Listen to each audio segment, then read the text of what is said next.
Pada tahun 1905, terbit sebuah buku yang berisi 24 protokol sebuah kelompok rahasia yang bertujuan untuk menguasai dunia. 24 protokol ini ditulis dalam sebuah buku oleh Profesor Sergei Nilus dari Rusia dan tersebar luas di masyarakat. Buku ini berjudul Protocol of the Elder of Zion. Karena buku ini sangat populer di masyarakat dan isinya sangat sesuai dengan kondisi politik dan ekonomi dunia saat itu, tentu saja kaum Yahudi di Rusia merasa terdiskriminasi. Karena kelompok elit global rahasia yang diceritakan merancang protokol ini menyandang status sebagai Yahudi. Akhirnya, buku ini pun digugat oleh Federasi Masyarakat Yahudi dan dianggap sebagai dokumen palsu dan hasutan antisemit. Tapi, seorang pemenang Nobel yang bernama Alexander Solzhenitsyn berpendapat bahwa isi dokumen tersebut terlalu jenius jika disebut sebagai kebohongan. Jan Isolet, anggota dari Aliansi Israel Universal Yahudi, berpendapat bahwa kesimpulan dari sejarah seabad terakhir ini adalah kini 300 pemodal Yahudi yang semuanya adalah pemimpin asosiasi memimpin dunia. Sebenarnya, kalau melihat isi dari dokumen tersebut, memang sesuai dengan kondisi dunia saat ini. Jadi wajar jika ada yang menentang kalau dokumen ini hanya hoax semata. Lalu, apa saja isi dari dokumen tersebut? Inilah 24 protokol para tetua Zionis yang diklaim digunakan oleh mereka untuk menguasai dunia dari segala sisi. Dari sisi politik, ilmu pengetahuan, spiritualitas, sosial, dan ekonomi. Inilah protokol dan tafsirnya seperti yang ada di dalam buku Illuminati karya Henry Mackau. Protokol pertama, janji kebebasan, yaitu liberalisme, reformasi, revolusi, digunakan untuk mengambil alih kekuasaan dari tatanan lama, monarki aristokrat, dan memindahkannya ke tangan kita. Kekuasaan emas dan kezaliman modal sepenuhnya ada di tangan kita. Negara bergantung kepada kita, atau dia akan tenggelam. Jadi, ini adalah protokol para elit Zion untuk bisa meruntuhkan tatanan negara lama yang sulit untuk disusupi oleh kepentingan elit, untuk diruntuhkan menjadi negara baru yang bebas, demokratis, dan liberal. Negara berbentuk monarki sangat sulit untuk disusupi karena kekuasaannya dipegang oleh keluarga raja. Tapi di negara demokrasi, penguasanya bisa diganti dengan mudah melalui tangan rakyat itu sendiri. Jika ada pemimpin yang tidak disukai oleh elit, tinggal buat kegaduhan dan revolusi untuk melengsarkan penguasa yang sah.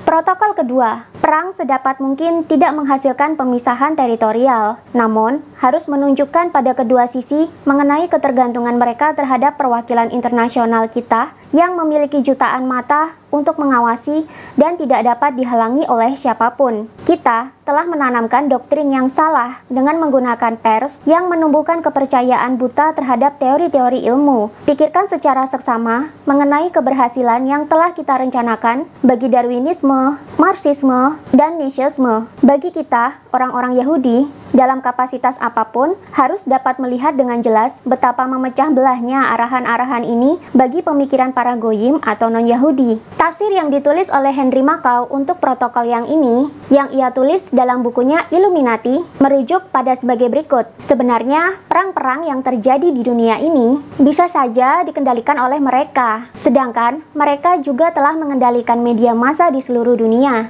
untuk menyuntikkan doktrin-doktrin ilmu pengetahuan yang memang dirancang untuk memecah pemikiran manusia. Pers memang dikuasai untuk mengarahkan pemikiran masyarakat. Protokol ketiga, bagi negara, kita telah membuat arena gladiator di mana terdapat isu-isu yang membingungkan. Kita hadir sebagai sesuatu yang dianggap penyelamat bagi para pekerja, dan kita menyarankan agar mereka masuk menjadi anggota kekuatan tempur kita, menjadi sosialis, anarkis, komunis. Ini artinya isu memang dihadirkan di tengah-tengah kehidupan bernegara, dan isu ini memang berfungsi untuk membuat kebingungan di tengah masyarakat. Sedangkan rakyat memang dibuat terpisah dengan penguasa negara yang berdaulat. Dua sisi dalam bernegara ini bagaikan orang buta dengan tongkatnya. Jika salah satu jatuh, maka satunya tidak akan bisa berjalan. Sedangkan mereka telah membentuk rakyat untuk bersatu menjadi kekuatan tempur yang bisa melawan pemerintah. Mereka seolah-olah menawarkan solusi untuk para rakyat yang menjadi pekerja atau buruh dalam setiap isu yang muncul yang meresahkan masyarakat. Padahal sebenarnya rakyat tak lebih dari pasukan tempur yang siap diluncurkan kapan saja untuk melawan pemerintah. Protokol keempat, kita harus meruntuhkan seluruh kepercayaan untuk melenyapkan prinsip-prinsip dan ruh ketuhanan dari benak goyim dan menaruh di dalamnya kebutuhan material. Goyim harus tidak memiliki waktu untuk berpikir, sehingga harus dialihkan terhadap industri dan perdagangan. Seluruh bangsa akan tenggelam dalam upaya untuk mengejar keuntungan dan berlomba-lomba untuk mendapatkannya, sehingga tidak akan memperhatikan musuh bersama mereka. Ini artinya manusia memang semakin lama dirancang menjadi manusia yang semakin materialistis, di mana hidup setiap manusia akan difokuskan untuk mencari materi dan uang. Manusia dianggap sukses kalau sudah memiliki kekayaan yang berlimpah. Jika tidak, maka belum sukses. Dengan cara ini juga, manusia bisa lupa dengan penciptanya, sehingga manusia tidak bisa mengasah kecerdasan spiritualnya. Protokol kelima, kita akan menciptakan sebuah sentralisasi pemerintahan yang intens dengan tujuan untuk menguatkan cengkraman terhadap masyarakat. Persatuan goyim dapat menggagalkan kita, namun kita telah menciptakan pertentangan antar individu, negara, dan ras yang telah kita tumbuhkan menjadi besar selama 20 abad terakhir. Ini artinya mereka akan membuat sebuah pemerintahan yang terpusat dengan mereka sebagai pemimpinnya, sehingga mereka bisa memegang kendali penuh atas kita. Bagaimana cara mengalahkan mereka? Yakni, kita harus bersatu tanpa memandang latar belakang materi, ras, agama, dan pandangan politik. Sayangnya, saat ini manusia malah semakin mudah terpecah belah dengan beragam alasan, mulai dari perbedaan politik, ras, hingga agama. Dan perbedaan ini justru membuat manusia saling bertengkar dan bermusuhan satu sama lain. Ini hanya membuat mereka makin senang dan makin mulus dalam menjalankan agenda-agendanya. Rakyat yang terpecah belah tidak akan memiliki kekuatan untuk melawan dan menjatuhkan mereka. Perputaran roda seluruh negara digerakkan oleh kekuatan mesin yang berada di tangan kita, dan mesin tersebut adalah emas dan modal. Harus digunakan untuk membentuk sebuah monopoli industri dan perdagangan. Ini cocok sih dengan kondisi seluruh negara di dunia pada saat ini, di mana sekarang seluruh dunia memiliki hutang, baik hutang kepada World Bank, IMF, atau lembaga keuangan internasional lain. Negara juga berhutang kepada investor di pasar modal dengan menerbitkan surat utang negara. Pertanyaannya, sekaya apa sih investornya sampai bisa memberikan hutang kepada negara? Ya cuma mereka yang bisa. Protokol keenam, kita sedang menciptakan monopoli yang amat besar. Dengan setiap cara yang memungkinkan, kita harus membangun pemerintah super kita dengan menghadirkannya sebagai pelindung dan pemberi manfaat bagi siapapun yang tunduk kepada kita. Dengan cara spekulasi, seluruh uang di dunia berpindah ke tangan kita. Dan dengan cara yang demikian, seluruh goyim akan terlempar ke tingkatan proletar. Ini cocok sih dengan kondisi sekarang, di mana banyak para elit globalis yang menjadi bandar di pasar modal. Di mana di dalam pasar modal, semua bentuk investasi bersifat spekulatif. Dan seringkali terjadi, pemodal besarlah yang bisa menentukan arah pasar dan memenangkan market. Masalahnya, yang pemodal besar ya mereka-mereka lagi. Jadi tidak heran jika mereka bisa membuat krisis dan merebut semua bentuk kekayaan dari masyarakat, dimulai dari pasar modal dulu. Protokol ketujuh, kita harus memaksa pemerintah goyim untuk jatuh ke dalam rencana kita yang telah mendekati kesempurnaan dengan memerintahkan mereka mematuhi opini publik yang kita kendalikan melalui kekuasaan yang amat besar yang telah berada di tangan kita, pers. Jadi dengan cara inilah mereka bisa membuat pemerintah negara tunduk pada kemauan mereka. Mereka membuat isu yang telah disebarluaskan melalui pers. Dan kalau sekarang ada media sosial juga yang berfungsi bagaikan pers. Berita-berita yang beredar di dalam sosial media dan pers inilah yang akhirnya membentuk opini publik. Untuk selanjutnya, opini publiklah yang akan menggiring sikap masyarakat, baik melalui protes massal di sosial media ataupun melalui demonstrasi. Ini dimaksudkan untuk memaksa pemerintah supaya mau tunduk kepada opini publik tersebut. Protokol ke-8 dan ke-9.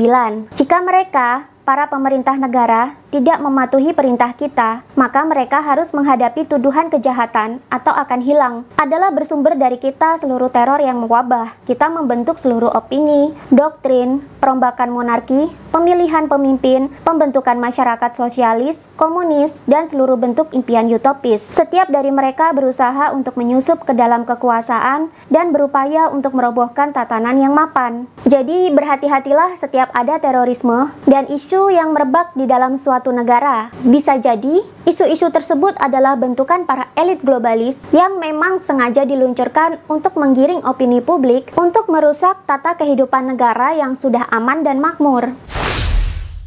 Protokol ke-10, liberalisme menumbuhkan negara-negara konstitusional yang mengambil alih tempat yang dapat melindungi para goyim dan menggantikannya dengan despotisme. Kemudian muncul era yang memungkinkan untuk diwujudkannya republik yang dipimpin oleh seorang presiden yang diambil dari kerumunan masyarakat. Jadi, menurut protokol ini, bentuk negara republik memang sengaja didesain oleh mereka supaya mereka mudah untuk mengontrol suatu negara. Jika presiden tidak nurut, mereka bisa dengan mudah melengsarkan presiden melalui tangan rakyat sendiri dan menggantikannya dengan presiden boneka mereka yang baru. Jika ini benar, maka tidak heran jika di sebuah negara sering terjadi revolusi yang ujung-ujungnya mau melengsarkan presiden yang sah.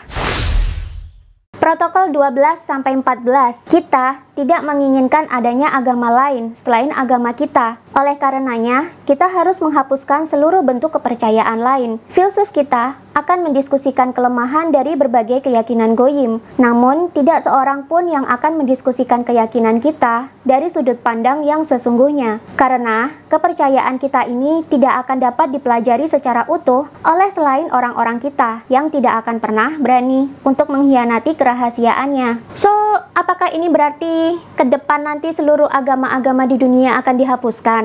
Dan apakah filsuf-filsuf yang terlahir ke dunia ini memang sudah dirancang akan mempertanyakan dan mengurai setiap kelemahan agama yang ada? Apa karena ini akhirnya sekarang banyak anak muda yang berubah menjadi ateis? Bagaimana menurutmu? Coba tulis di kolom komentar. Jika melihat cara mereka yang bergerak di dalam kelompok-kelompok rahasia, memang tidak ada yang bisa mengetahui dengan detail apa yang sedang mereka yakini dan apa yang mereka pelajari dalam kelompok rahasia tersebut. Banyak gosip beredar. Jika ada anggota kelompok rahasia yang membocorkan, maka anggota tersebut bisa saja hilang atau meninggal secara misterius.